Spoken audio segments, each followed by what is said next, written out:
Assalamualaikum warahmatullahi wabarakatuh. Perkenalkan, nama saya Salsabila Aulia Maharani dari kelompok 12 mata kuliah Pancasila akan membawakan materi Undang-Undang Dasar Negara Republik Indonesia 1. Materi pertama akan dibawakan oleh teman saya yang bernama Dinda Darmayanti. Yang pertama, pengantar. Undang-Undang Dasar 1945 menegaskan bahwa negara Republik Indonesia adalah negara yang berdasarkan atas hukum atau disebut dengan Rechtsstaat. Di Indonesia, dalam rangka menegakkan negara hukum, sebagaimana yang dicita-citakan, perlu dilakukan usaha-usaha agar masyarakat mengenal seluk-beluk hukum yang berlaku. Dan memang pada saat ini usaha itu sudah dilakukan cukup banyak melalui pemberian penerangan, penyuluhan, dan lain sebagainya. Yang kedua, hukum dasar tertulis, Undang-Undang Dasar. Undang-Undang Dasar itu adalah rumusan yang tertulis dan tidak dapat berubah. Oleh karena itu, Undang-Undang Dasar menurut sifat dan fungsinya adalah suatu naskah yang memaparkan kerangka dan tugas-tugas pokok dari badan-badan pemerintahan suatu negara dan menentukan pokok-pokok cara kerja badan-badan tersebut. Jadi, Undang-Undang Dasar itu mengatur mekanisme dan dasar dari setiap sistem pemerintahan. Sifat-sifat Undang-Undang Dasar. Yang pertama, rumusannya merupakan suatu hukum positif yang mengikat pemerintah sebagai penyelenggara negara maupun mengikat bagi warga negara. Yang kedua, Undang-Undang Dasar 1945 itu bersifat supel dan singkat karena Undang-Undang Dasar 1945 memuat aturan-aturan pokok yang setiap kali harus dikembangkan sesuai dengan perkembangan zaman dan memuat hak asasi manusia. Yang ketiga, memuat norma-norma atau aturan-aturan ketentuan yang dapat dan harus dilaksanakan secara konstitusional. Yang keempat, Undang-Undang Dasar 1945 dalam tertib hukum Indonesia merupakan peraturan hukum positif yang tertinggi.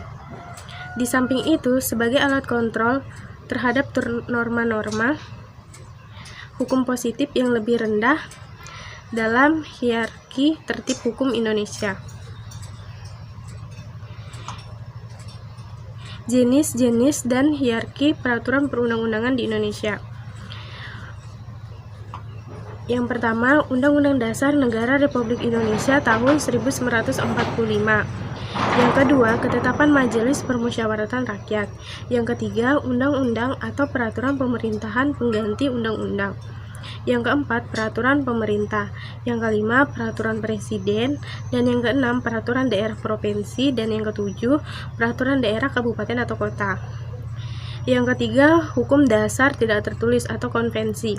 Hukum dasar tidak tertulis atau konvensi yaitu aturan dasar yang timbul dan terpelihara dalam praktik penyelenggaraan negara dan sifatnya tidak tertulis dalam peraturan perundang-undangan.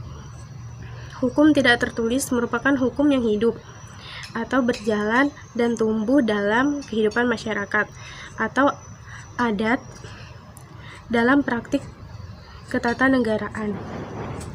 Konvensi menurut para ahli. Menurut KBBI, hukum dasar tidak tertulis yang timbul dan terpelihara dalam praktik penyelenggaraan suatu negara dan ditaati oleh pihak penyelenggara negara sebagai suatu kewajiban moral dan etika. Menurut Sukma Yudha, konvensi merupakan kumpulan norma yang diterima masyarakat dan pemerintah secara umum. Yang ketiga, menurut Endra Yuda, konvensi merupakan sebuah aturan dasar yang timbul dan terpelihara dalam praktik penyelenggaraan negara, tapi sifatnya tidak tertulis. Ciri-ciri konvensi. Yang pertama, isi dan praktik dari konvensi bisa berjalan sejajar dan tidak bertentangan dengan Undang-Undang Dasar 1945. Yang kedua, timbul karena karena kebiasaan-kebiasaan yang dilakukan secara berulang kali dalam penyelenggaraan negara. Yang ketiga, konvensi bisa dipakai sebagai pelengkap Undang-Undang Dasar 1945 karena bisa diterapkan sesuai perkembangan zaman. Yang keempat, konvensi tidak tertulis dan tidak bisa diadili. Jadi, pelanggaran yang dilakukan misalnya oleh pemerintah tidak bisa diadili atas pelanggaran tersebut. Yang kelima, meskipun sifatnya tidak tertulis, masyarakat tetap menerima konvensi dan memandangnya sebagai aturan dalam penyelenggaraan negara yang harus dipatuhi. Jenis-jenis dan sifat-sifat. Jenis konvensi yang pertama konvensi nasional, yang kedua konvensi internasional. Sifat konvensi yang pertama berjalan sejajar dengan Undang-Undang 1945, yang kedua pelengkap Undang-Undang Dasar 1945, yang ketiga kebiasaan, dan yang keempat tidak tertulis dan bisa diadili, yang kelima diterima oleh rakyat. Baik, saya akan melanjutkan. Yang keempat adalah konvensi ketatanegaraan. Konvensi ketatanegaraan adalah kelaziman-kelaziman yang timbul dalam praktek hidup ketatanegaraan. Konvensi ketatanegaraan juga dapat diartikan sebagai perbuatan ketatanegaraan yang dilakukan secara berulang-ulang, sehingga dapat diterima dan ditaati dalam praktek ketatanegaraan, walaupun ia bukan hukum. Konvensi ketatanegaraan mempunyai kekuatan hukum yang sama dengan undang-undang karena diterima dan dijalankan, bahkan dapat menggeser peraturan hukum tertulis. Berikut adalah ciri-ciri konvensi ketatanegaraan. Yang pertama, konvensi ketatanegaraan itu berkenaan dengan hal-hal dalam bidang ketatanegaraan.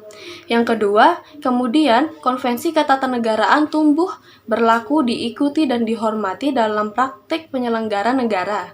Yang ketiga, konvensi sebagai bagian dari konstitusi apabila ada pelanggaran terhadapnya tidak dapat diadili oleh badan pengadilan. Meskipun konvensi ketatanegaraan diakui hukum yang tidak tertulis, tetapi untuk mendapatkan pemahaman yang lebih komprehensif perlu diketahui terlebih dahulu pandangan dan kriteria kebiasaan yang dapat berubah menjadi hukum kebiasaan. Menurut Bagirmanan menyimpulkan beberapa kriteria persyaratan kebiasaan yang dapat diterima menjadi hukum oleh pengadilan sebagai berikut. Yang pertama, tidak bertentangan dengan peraturan perundang-undangan yang berlaku. Yang kedua, tidak bertentangan dengan prinsip-prinsip common law. Yang ketiga, telah ada untuk jangka waktu yang panjang. Yang keempat, telah dilaksanakan secara damai dan berkelanjutan. Yang kelima, dipandang oleh masyarakat sebagai kewajiban. Yang keenam, mempunyai arti dan ruang lingkup tertentu. Yang ketujuh, diakui sebagai sesuatu yang mengikat oleh mereka yang terkena. Yang kedelapan, layak, tidak bertentangan dengan hak dan tidak merugikan atau menimbulkan ketidakadilan bagi kepentingan mereka yang berada di luar kebiasaan itu. Konvensi ketatanegaraan yang berlaku dalam pengembangan hukum tata negara di Indonesia adalah dipraktekkan sejak awal kemerdekaan, sementara ada pula hal-hal baru yang menjelma menjadi konvensi ketatanegaraan. Gagasan-gagasan yang mengusulkan dibentuknya konvensi ketatanegaraan tidak semuanya tergolong fenomena baru, tetapi ada juga gejala lama yang hendak dijadikan konvensi ketatanegaraan. Di samping yang telah terbentuk atau yang dapat dikembangkan menjadi konvensi ketatanegaraan seperti dikemukakan sebelumnya, masih ada hal-hal yang perlu dipertimbangkan untuk dikembangkan menjadi konvensi ketatanegaraan. Misalnya, penanggung-jawaban wakil presiden terhadap MPR.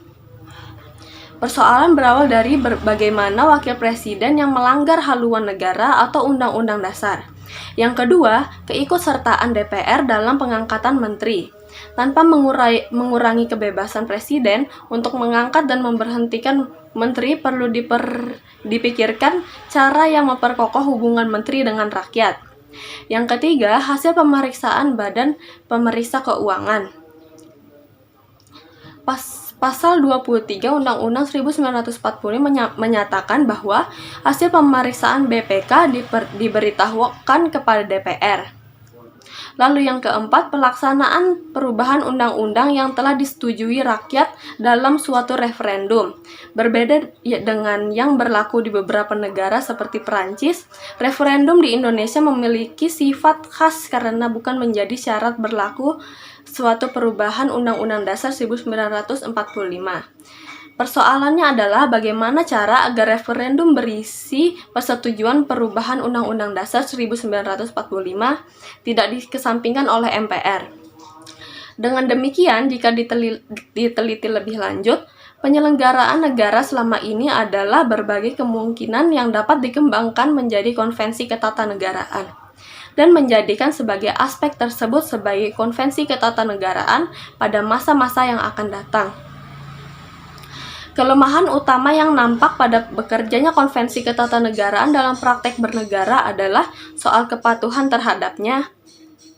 Aturan-aturan kebiasaan ketatanegaraan yang terpelihara melalui konvensi ketatanegaraan sangat dibutuhkan dalam penyelenggaraan negara, antara lain mendinamisasi bahkan dapat mengubah undang-undang dasar. Yang kedua, mengisi kekosongan aturan-aturan ketatanegaraan lainnya. Yang ketiga, mengefektifkan peran dan fungsi lembaga-lembaga negara sesuai dengan kebutuhan perkembangan. Dan yang keempat, memperlancar jalannya roda penyelenggaraan negara. Dengan fungsi-fungsi tersebut diharapkan bahwa konvensi ketatanegaraan akan tetap menduduki tempat tersendiri dalam pelaksanaan Undang-Undang Dasar 1945 khususnya, dan penyelenggaraan negara pada umumnya. Materi kelima adalah konstitusi. Konstitusi adalah dasar hukum negara yang sangat penting. Jika tidak ada konstitusi, maka akan ada kekurangan aturan dan peraturan. Konstitusi adalah prinsip-prinsip dan pedoman yang diperlukan bagi orang-orang dari kelompok heterogen yang berbeda untuk hidup dengan harmonis. Arti konstitusi menurut ahli ialah sebagai berikut. Menurut Bolingbroke, konstitusi adalah sekumpulan kaidah-kaidah hukum, institusi-institusi, dan kebiasaan-kebiasaan yang diambil dari rasa penalaran tertentu dan pasti berisi sistem umum atas dasar nama masyarakat itu, sepakat atau setuju untuk diperintah. Yang kedua, menirip Jim Lee Asidik, konstitusi adalah hukum dasar yang dijadikan pegangan dalam penyelenggaraan suatu negara. Konstitusi dapat berupa hukum dasar tertulis yang lazim disebut undang-undang dasar dan dapat pula tidak tertulis. Yang ketiga, menurut Miriam Budiarjo, konstitusi adalah keseluruhan peraturan baik yang tertulis maupun tidak tertulis yang mengatur secara mengikat cara-cara bagaimana suatu pemerintah diselenggarakan dalam suatu masyarakat.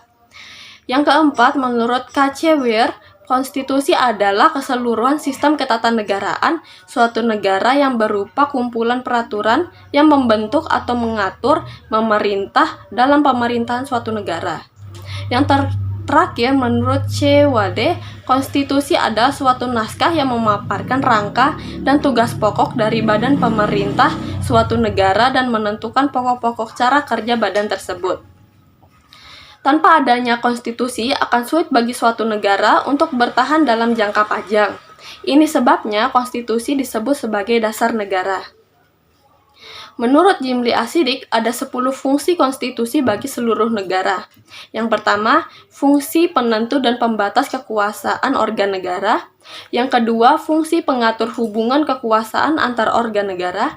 Yang ketiga, fungsi pengatur hubungan kekuasaan antar organ negara dengan warga negara. Yang keempat, fungsi pemberi atau sumber legitimasi terhadap kekuasaan negara ataupun kegiatan penyelenggaraan kekuasaan negara.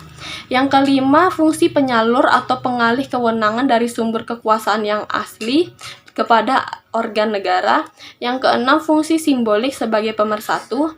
Yang ketujuh, fungsi simbolik sebagai rujukan identitas dan keagungan kebangsaan.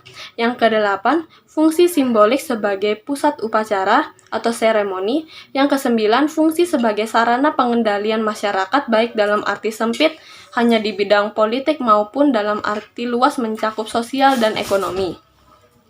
10. Fungsi sebagai sarana perekayasaan dan pembaruan masyarakat baik dalam arti sempit maupun arti luas.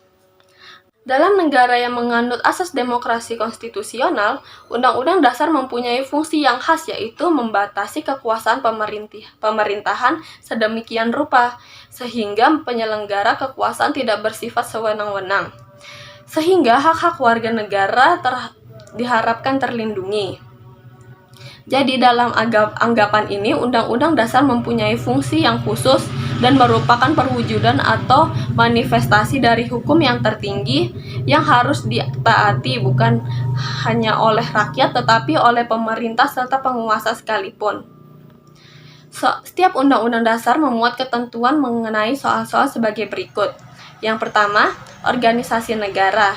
Misalnya pembagian kekuasaan antar badan legislatif, eksekutif, dan yudikatif. Lalu yang kedua, hak-hak asasi manusia. Yang ketiga, prosedur mengubah Undang-Undang Dasar. Yang keempat, ada kalanya memuat larangan untuk mengubah sifat tertentu dari undang-undang. Yang kelima, memuat cita-cita rakyat dan asas-asas ideologi negara. Undang-Undang Dasar 1945 mengandung semangat dan merupakan perwujudan dari pokok-pokok pikiran yang terkandung dalam pembukaan Undang-Undang Dasar Negara Republik Indonesia. Merupakan rangkaian kesatuan pasal-pasal yang bulat dan terpadu.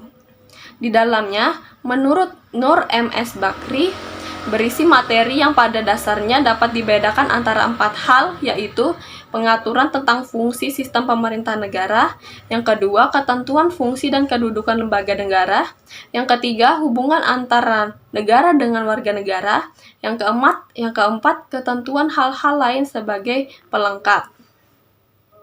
Kesimpulan dari materi saya hari ini adalah dapat ditarik kesimpulan yaitu Undang-Undang Dasar menurut sifat dan fungsinya adalah suatu naskah yang memaparkan kerangka dan tugas-tugas pokok dari badan-badan pemerintahan suatu negara dan menentukan pokok-pokok cara kerja badan-badan tersebut. Jadi Undang-Undang Dasar itu mengatur mekanisme dan dasar dari setiap sistem pemerintahan.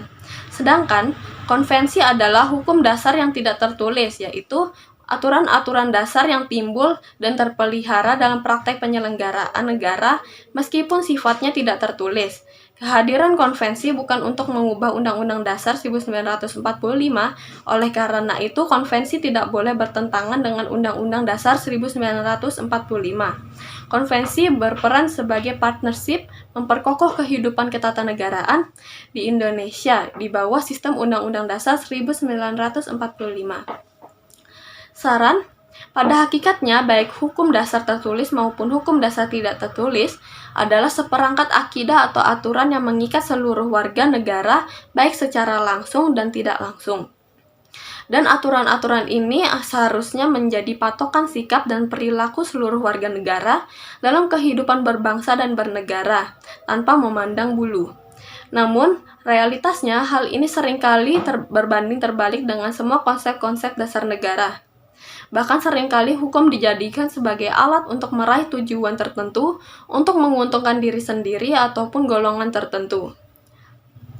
Tentu saja hal ini sangat merugikan bangsa dan negara. Oleh karena itu, sebagai saran bagi para pihak-pihak terkait agar hal yang bersifat diskriminatif semacam ini dapat diberantas hingga akar-akarnya demi mewujudnya kehidupan berbangsa dan bernegara yang adil dan sejahtera bagi seluruh rakyat Indonesia sesuai dengan cita-cita dan ideologi bangsa. Sekian materi saya, kurang lebihnya mohon maaf. Wassalamualaikum warahmatullahi wabarakatuh.